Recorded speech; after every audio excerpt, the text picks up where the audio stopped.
it's Leanne from SONAX. Welcome to Friday. Hope everybody had a great week. Jason is traveling today, so you get me. Today I thought I would talk a little bit about used cars, and if you have a used car that you're getting ready to sell or you're thinking about purchasing a used car. Me personally, I am a big fan of used cars. Hard to believe, and I'm going to keep the numbers light here. I've owned over 35 cars myself. 2 of those were new cars, but those were on leases. All of the rest have been used cars. I know that's probably crazy. I've never purchased a brand new car.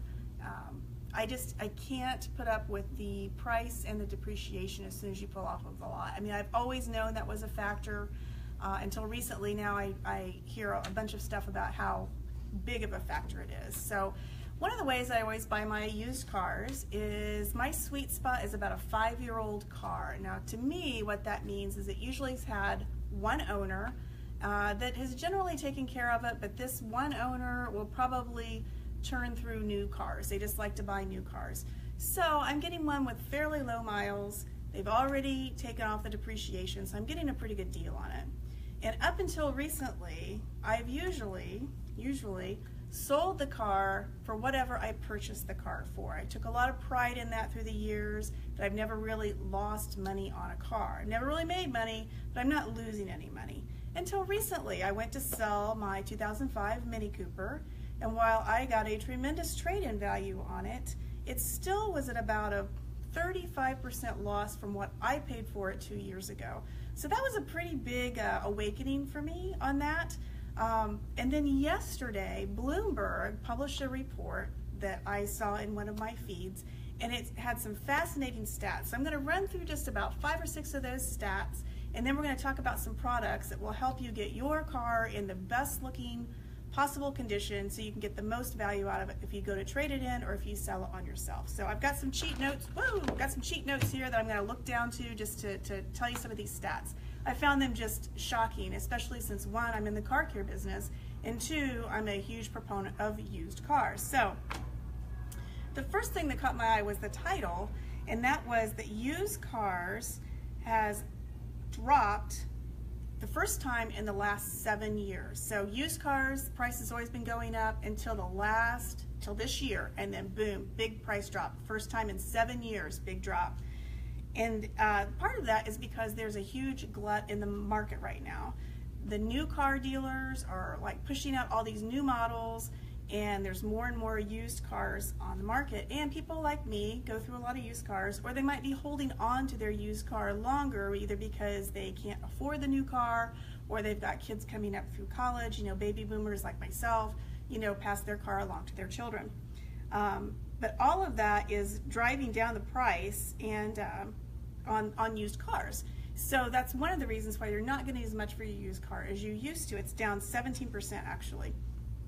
So adding to that is all the new car manufacturers. They're adding on all these incentives, everything from 0% financing to, you know, $5,000 back to, you know, 100,000 mile warranty. I mean, all these incentives that the new car people are putting on their cars to get you to buy a new car. On the average, in the last 12 months, like I said, a used car has lost 17% of its value, 17%. So that means if you were going to sell your used car for $18,400, now it's only going to go for $15,300. That's just one example. So that's real money there. So it's something you need to think about. Right now in the United States, there are $108 million in auto loans, $108 million, and that comprises of half of the U.S. drivers. So half the people on the road have a loan on their car. 14% of that, they're in a negative worth, so they're upside down in that car. They owe more on the car than what the car is worth. So that is creating a lot of issues in the used car business. As a matter of fact, car auctions, I'm sure you've all heard of them, largest auction house in the United States, they're expecting to repo, or as they say, seize, 2 million vehicles this year. 2 million vehicles, that's like a crazy amount, and all those cars go back to auction and get resold. So that's adding to this glut in the market. And that is not even considering people like Hertz and Avis that have fleets. they used to be able to make a lot of money on their fleets when they go to sell them, and now they have all of these cars, and it's really hurting their bottom line. Their stock prices are plummeting, their margins are plummeting. They're buying fewer. I don't know how many people travel and go to rent a car. Now they don't have any cars because they're buying fewer cars because of this glut in the market. So with that, I'm going to give you one more stat. At 2012, if you bought a brand new car in 2012, within 3 years, that car sold for 26% off the original sticker price. So that's the depreciation, 26%, boom, as soon as you pull it off the lot. Now it's 34%. So it's something to think about when you go to buy a new car. The other thing, as far as what I'm concerned, when I buy a used car, that 5-year sweet spot for me, I can still get a loan on that car if I need to. But as people are holding on to those cars, and now that car is 10 years old, you can't get a regular auto loan, or at least I've never been able to, on a 10-year-old car, which means you have to pay cash for it if it's a car that you really want.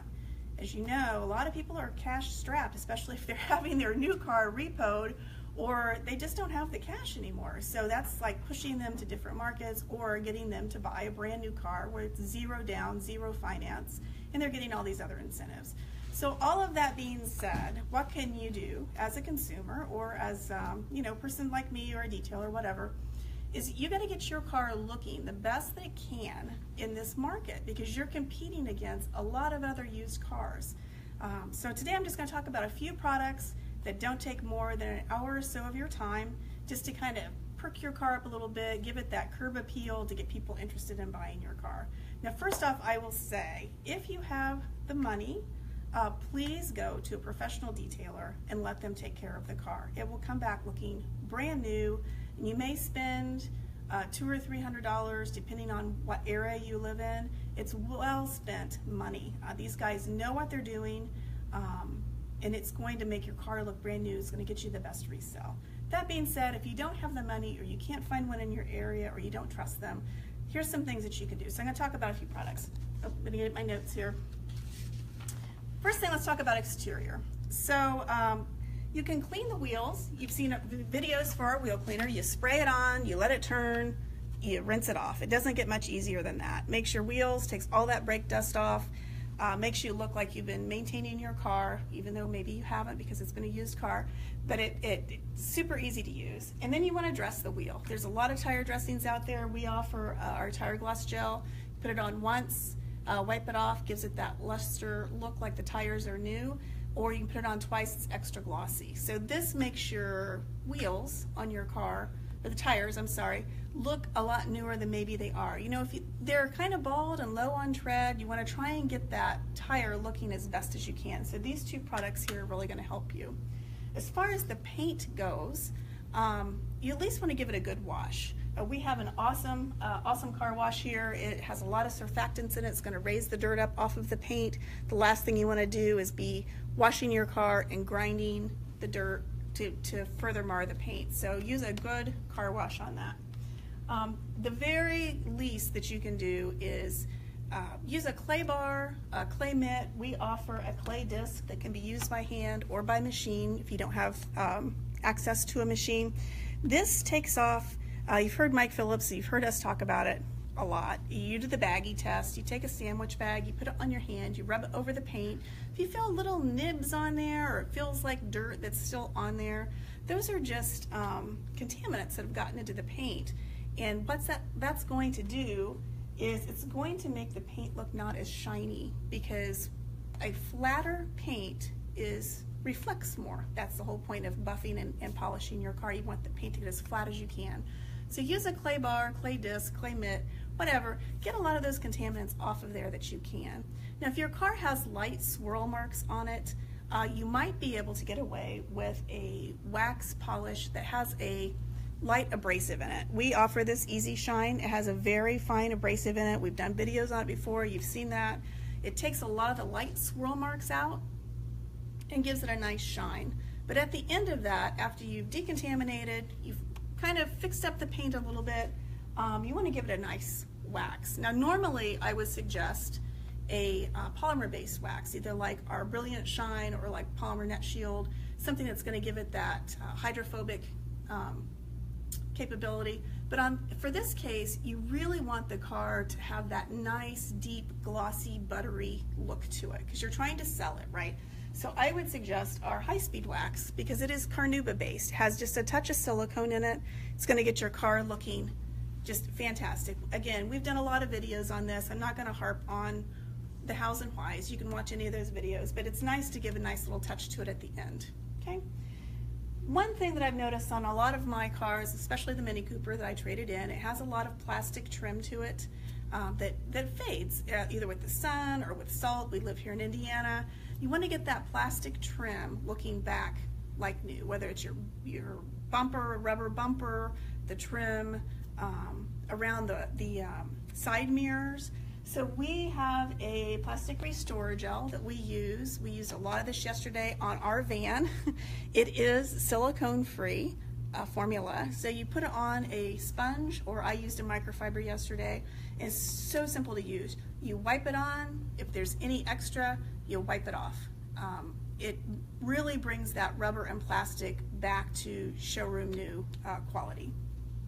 The other part of your exterior that might need a little buffing up is if you have any chrome.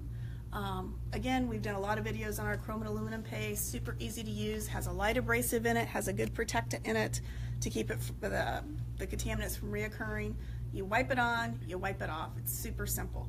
This exterior right here should not take you more than half hour, 45 minutes at the most, and it's going to get your car looking great.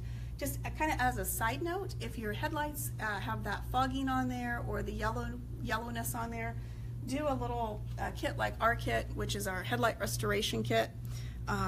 We've done videos on this again as well. You can do both headlights in about 10 to 15 minutes. Has a protectant on it. It really, really gives your car a facelift to have good looking wheels and tires and good looking headlights in the chrome and the trim. That's just super simple to do. If you're feeling so inclined, I never really raise the hood of my engine. Sadly, I know nothing about engines, nor do I ever want to know anything about engines, except I can open a hood and say, there's the engine. So if you're inclined, go ahead and clean the engine on it. You've seen videos on our engine cleaner before. It's a very simple, spray it on. If your engine is extremely dirty, you want to agitate it a little bit, and then using a light rain shower mist from your hose or from the car wash that you're at, just simply rinse it off. You don't want any high pressure spray. You want a nice light rain mist on that. And then go ahead and dress the engine after that, even while it's still wet. Plastic care, you spray that on there, you close the hood, you forget about it. It will make the engine look brand new. Now, one reason why this is a good extra step to take is it shows the dealership or the next person buying it that you've taken care of your car. Even though maybe you haven't, it's going to look like you have because it's going to make the engine, the wheels, the trim all look brand new. So that's some things you can do on your exterior. Again, all of these products, including if you have to do your headlight, it's going to take you maybe an hour. It's going to be time well spent. Now, moving inside the car, some of us live in our cars. I'm a big fan of keeping the interior of my car a lot cleaner than I keep the exterior of the car. I don't know why that is. Maybe because I have people get in the car with me and ride, and I never want to be embarrassed by, McDonald's bags or straws or napkins or whatnot. So I keep my inside of my car pretty clean, with the exception of my golden retriever, who sheds like a maniac. So if you have a lot of dog hair in your car, this is one of the used car dealers' nightmares. It's extremely hard for them to remove. It's time consuming. There's a couple of tools out there. We offer a pet hair removal brush. It has these, I'm gonna guess they're silicone rubber, I don't know what you would call that. What would you call that? Bristles? And this really, really attracts the pet hair up off of the carpet. It's gentle on the carpet. It's not going to ruin it. I know you see a lot of people use a pumice stone. I've seen videos on that where they run a pumice stone over the animal hair and it does pick it up. But if your carpet has a loop to it and it's not an open loop, but it's a closed loop, that pumice stone is not good on the carpet. So just use a light rubber brush like this, even like a damp sponge. That works too, not quite as well as this, but get the pet hair out of there first. Going from that, you want to make sure you vacuum it out really, really well. If you can't get into the nooks and crannies of the seats, I have a lot of brushes around my house. Sometimes I use paint brushes, make sure they're just soft bristles, or an old soft bristle toothbrush to get down into those cracks of the seats, the dash, any place that the vacuum cleaner won't work, to get any crumbs, any debris out of there. You want to get that all nice and clean. Vacuum the carpets really, really well. Now we offer a carpet or upholstery and carpet cleaner. This is, it's clear, so you can see it's very gentle to use. You can spray it on if you have any stains. You just kind of blot it. You can take a soft brush, rub over it. We also use Multi-Star for that as well sometimes. You can dilute down the Multi-Star and use it on the fabric interior of the car. If you have any stains on the seats or on the carpet, you want to try and get those off of there. Again, it just shows good car care, and it makes the interior look fresh. If you have leather seats, I would definitely suggest our leather cleaner. It's a 2-in-1 product. It has a cleaner and a conditioner in it. It leaves it, the material that we use in that, it's a beeswax. It doesn't contain any silicone. Like a lot of the, I don't want to name any brands here, but you get finished with it and it has like a slick, sticky feel to it. It's terrible, and then it just reflects the light. The beeswax in this gives it a nice, supple, soft finish. It really renews the leather on the seat. If you happen to have Alcantara in your car, and if you did, you would know, and you would know what it is. It's kind of like a man-made suede. We have one of the best Alcantara cleaners on the market. There are videos out there on how to use it. It raises the fabric of the Alcantara up. I know a lot of the new steering wheels are made out of Alcantara. It's really hard just from the sweat and oils on your hands and on your legs when you sit in the car. The dashboard cleaner, this is good for all the interior cleaning. It's very simple to use. You spray it on a microfiber, you wipe it down. There's not much to tell on that. It has a very pleasant scent. And if you've been a smoker, or you've had animals in your car, or there's some smell you don't know what it's from, we offer this product called Car Breeze. It is, I have to say, better than Febreze. It's an odor eliminator. It really does eliminate any odors in your car. I spray it on the headliner, on the carpets. If the seats are fabric, spray it on that, close the car up for a little bit, and it should eliminate any odors in the car.